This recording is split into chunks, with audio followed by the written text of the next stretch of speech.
Hi friends, welcome to Sikdar's academy. Sikdar's একাডেমিতে সবাইকে স্বাগত। 25% ডিএ প্রদানে তৎপর নবান্ন। হিসাব হবে নতুন প্রযুক্তিতে। কর্মীরা নিজেরাই জানতে পারবেন তাদের প্রাপ্য ডিএ কত। তাহলে নতুন যে প্রযুক্তি, সেই প্রযুক্তিতে হিসাব হবে এবং কর্মীরা নিজেরাই জানতে পারবেন তাদের প্রাপ্য কতটা। তো বিস্তারিত এই ভিডিওতে জানবো। মূলত আমরা 5টি গুরুত্বপূর্ণ দিক নিয়ে আলোচনা করব, যে এই যে নতুন প্রযুক্তি কিভাবে কাজ করবে, তার 5টি যে গুরুত্বপূর্ণ দিক। এই ভিডিওর বিষয়বস্তু হচ্ছে, মূল বিষয়বস্তু, যে এই 5টি গুরুত্বপূর্ণ দিক নিয়ে আমরা আলোচনা করব, যে কিভাবে এই নতুন প্রযুক্তি কাজ করবে এবং কর্মীরা নিজেরাই তাদের প্রাপ্য কিভাবে জানতে পারবে। এই যে নতুন প্রযুক্তি আনা হয়েছে, জানা গিয়েছে এই বিশেষ প্রযুক্তি ব্যবস্থাটি তৈরি করার দায়িত্ব একটি বেসরকারি সংস্থাকে দেওয়া হয়েছে। এই প্রযুক্তির মূল উদ্দেশ্য হলো প্রতিটি কর্মচারী, চলতি ও অবসরপ্রাপ্ত, চাকরির সময়কাল এবং অন্যান্য প্রাসঙ্গিক তথ্যের ভিত্তিতে তাদের সঠিক বকেয়া ডিএর পরিমাণ নির্ভুলভাবে নির্ধারণ করা। এর হচ্ছে মূল উদ্দেশ্য। এই প্রক্রিয়ায় West Bengal integrated financial management system পোর্টালের তথ্য ভাণ্ডারকে কাজে লাগানো হবে বলে মনে করা হচ্ছে। তো এই যে পোর্টাল, সেই পোর্টালটা যখনই ওপেন হবে তখনই কিন্তু আমি আপনাদেরকে জানিয়ে দেব যে কিভাবে নিজেদের কত প্রাপ্য নিজেরাই হিসাব করে নিতে পারবেন এক্স্যাক্ট।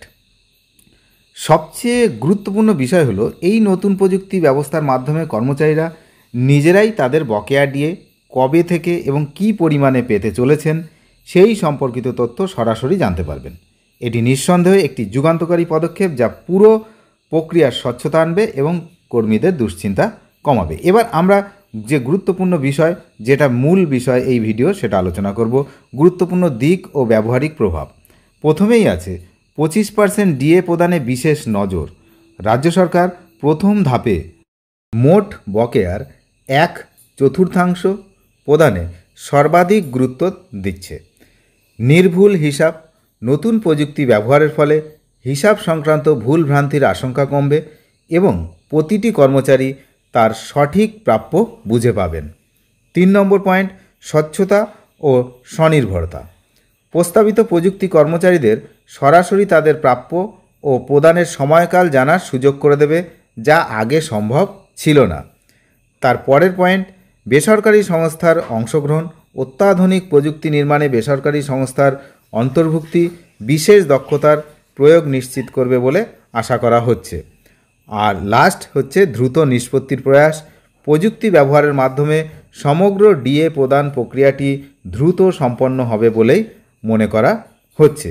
এখন বিষয় হচ্ছে, এই যে বকেয়া ডিএ নিয়ে রাজ্য সরকারের এই যে সক্রিয়তা এবং প্রযুক্তি নির্ভর স্বচ্ছ ব্যবস্থা, এর যে এটা কিন্তু নিঃসন্দেহে একটি প্রশংসার যোগ্য।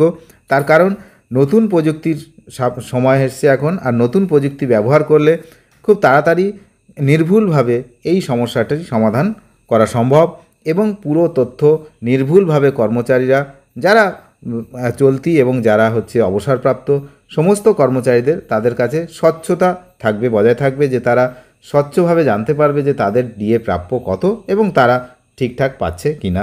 পুরো স্বচ্ছতা কিন্তু বজায় থাকবে। এখন এই পোর্টালটা চালু হওয়ার সঙ্গে সঙ্গে আমি জানিয়ে দেব কিভাবে পোর্টাল ব্যবহার করতে হবে।